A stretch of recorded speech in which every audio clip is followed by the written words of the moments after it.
तुलसीदास जी के जन्म से लेकर मृत्यु तक उनकी कथा बहुत रोचक है। हेलो दोस्तों, मैं लताशा और आप देख रहे हैं हमारा चैनल ज्ञान। प्रयागराज के पास बांदा जिले में राजापुर नाम का एक गांव है। वहाँ आत्माराम दुबे नाम के एक प्रतिष्ठित सरयू पारण ब्राह्मण रहते थे। उनकी धर्मपत्नी का नाम हुलसी था। श्रावण शुक्ला सप्तमी के दिन अद्भुत मूल नक्षत्र में इन दंपत्ति के यहाँ 12 महीने तक गर्भ में रहने के पश्चात गोस्वामी तुलसीदास जी का जन्म हुआ। जन्म के समय बालक तुलसीदास रोए नहीं, किंतु उनके मुख से राम का शब्द निकला। उनके मुख में 32 दांत मौजूद थे। उनका डील डोल 5 वर्ष के बालक सा था। इस प्रकार के अद्भुत बालक को देखकर पिता भयभीत हो गए और उनके संबंध में कई सारी कल्पनाएं करने लगे। माता हुलसी को यह देखकर बहुत चिंता हुई। उन्होंने बालक के अनिष्ट की आशंका से दशमी की रात को नवजात शिशु को अपनी दासी के साथ उसके ससुराल भेज दिया और दूसरे दिन स्वयं इस दुनिया से चल बसी। दासी ने, जिसका नाम चुनिया था, बड़े प्रेम से बालक का लालन पालन किया। जब तुलसीदास जी लगभग 5.5 वर्ष के हुए, चुनिया का भी देहांत हो गया। अब तो बालक अनाथ हो गए थे। वह द्वार द्वार जाकर भटकने लगे। इस पर जगत जननी पार्वती जी को उन पर दया आ गई। वे ब्राह्मणी का वेश धारण करके प्रतिदिन उसके पास जाती और अपने हाथों से भोजन कराती। श्री अनंतानंद के प्रिय शिष्य श्री नरहयानंद ने इस बालक को ढूंढ निकाला और उसका नाम रामबोला रखा। उसे वे अयोध्या ले गए और वहाँ शुक्रवार को उसका यज्ञोपवीत संस्कार कराया। बिना सिखाए ही बालक रामबोला ने गायत्री मंत्र का उच्चारण किया, जिसे देखकर सभी लोग चकित हो गए। इसके बाद नरहरि स्वामी ने वैष्णवों के पास संस्कार करके रामबोला को राम मंत्र की दीक्षा दी और अयोध्या में ही रहकर उसे विद्या अध्ययन कराने लगे। बालक रामबोला की बुद्धि बड़ी प्रखर थी। एक बार गुरुमुख से जो सुन लेते थे उसे वह कंठस्थ हो जाता था। वहाँ से कुछ दिन बाद वे गुरु शिष्य दोनों सुकुर क्षेत्र पहुँचे। वहाँ श्री नरहरि जी ने तुलसीदास जी को रामचरित्र मानस सुनाया। कुछ दिन बाद वे काशी चले आए। काशी में रहकर तुलसीदास ने 15 वर्ष तक वेद का अध्ययन किया। इधर उनकी लोक वासना कुछ जागृत हो उठी और अपने विद्या गुरु से आज्ञा लेकर वे अपनी जन्मभूमि को लौट आए। वहाँ आकर उन्होंने देखा कि उनका परिवार नष्ट हो चुका है। उन्होंने विधिवत अपने पिता आदि का श्राद्ध किया और वहीं रहकर लोगों को भगवान राम की कथा सुनाने लगे। ज्येष्ठ शुक्ल गुरुवार को भारद्वाज गोत्र की एक सुंदर कन्या से उनका विवाह हुआ और वे सुखपूर्वक अपनी नवविवाहिता वधू के साथ रहने लगे। एक बार उनकी स्त्री भाइयों के साथ अपने मायके चली गई।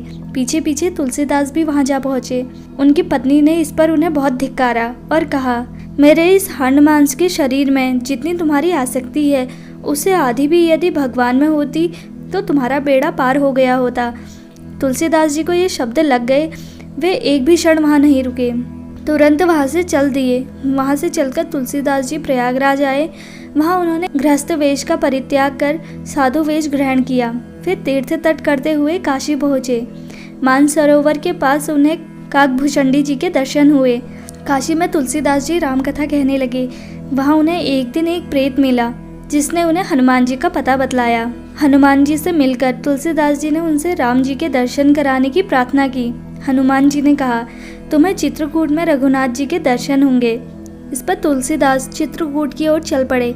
चित्रकूट पहुंचकर रामघाट पर उन्होंने अपना आसन जमाया। एक दिन वे प्रदक्षिणा करने निकले थे।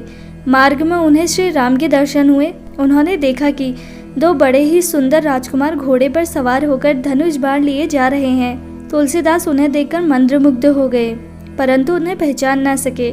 पीछे से हनुमान जी ने आकर उन्हें सारा भेद बताया तो वे बड़ा पश्चाताप करने लगे। हनुमान जी ने उन्हें सांत्वना दी और कहा, प्रातः काल फिर दर्शन होंगे।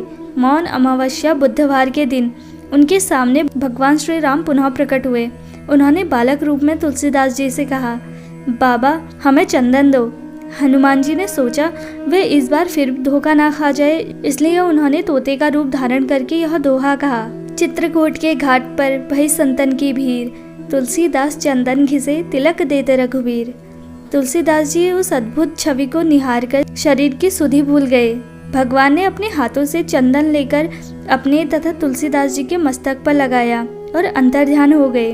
फिर यह हनुमान जी की आज्ञा से अयोध्या की ओर चल पड़े। उन दिनों प्रयागराज में माघ का मेला था। कुछ समय बाद उन्होंने संस्कृत में पद रचना करना शुरू किया, परंतु वे दिन में जितने भी पद रचते, रात में वे सब लुप्त हो जाते थे। यह घटना रोज घटती। 8वें दिन तुलसीदास जी को स्वप्न हुआ। भगवान शिव ने उन्हें आदेश दिया कि तुम अपनी भाषा में काव्य रचना करो। तुलसीदास जी की नींद खुली, वे उठकर बैठ गए और उसी समय भगवान शिव और पार्वती उनके सामने प्रकट हुए। तुलसीदास जी ने उन्हें प्रणाम किया। शिव जी ने कहा, तुम अयोध्या में जाकर रहो और हिंदी में काव्य रचना करो। मेरे आशीर्वाद से तुम्हारी कविता फलवती होगी।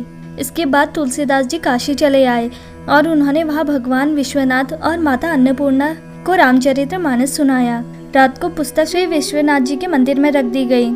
सवेरे जब पट खोला गया तो उस पर लिखा हुआ पाया गया, सत्यम शिवम सुंदरम, और नीचे भगवान शंकर की शाही थी। उस समय उपस्थित लोगों ने सत्यम शिवम सुंदरम की आवाज भी कानों से सुनी। श्रावण कृष्ण तृतीया शनिवार को अस्सी घाट पर गोस्वामी तुलसीदास ने राम राम करते हुए अपना शरीर परित्याग किया। अगर आपको हमारी वीडियो पसंद आई तो प्लीज इस वीडियो को लाइक और हमारे चैनल को सब्सक्राइब करें।